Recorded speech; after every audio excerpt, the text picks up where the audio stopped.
Ние сме одговорни раководители и тогаш кога треба да се градат верски објекти, а не како Социјалдемократскиот сојуз, кога со својот градоначалник Андре Петров започна да гради црква во влае на туѓо земјиште. За да се изгради една црква, најпрвин треба да биде вцртана маркица во урбанистичкиот план. Ние на територија на општина Карпош веќе сме вцртале 3 цркви, една во Влае, една во Карпош 4 и една во населбата Козле. За да се отпочне со нивната изградба, треба да се расчистат имотно-правните односи, а тоа значи дека земјиштето треба да биде собственост на Македонската православна црква. За сите овие 3 цркви веќе се изготвени проектите и се наоѓаат кај Македонската православна црква, а конкретно за црквата што е меѓу Карпош 3 и Карпош 4, ктитор на црквата е семејството Антич, а не локалната самоуправа.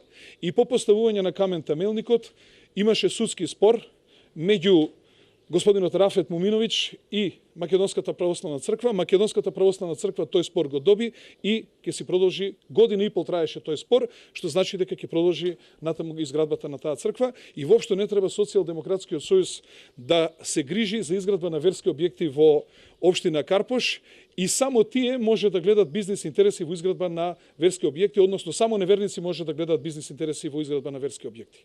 Благодарам. Како бил поставен камен темелника, не биле решени имотно-правните односи? Имотно-правните односи беа решени, меѓутоа заведе спор пред надлежен суд со барање на времена мерка од страна на друго физичко, односно правно лице, и додека тој спор не се расчисти, Македонската православна црква не сакаше да продолжи со изградбата. Тоа е се веќе рачистено по 1,5 годишен спор и продолжува со изградбата таа црква. БАПАЦ ќе финансира? Ктитор, односно главен финансиер е семејството на Зоран Антич.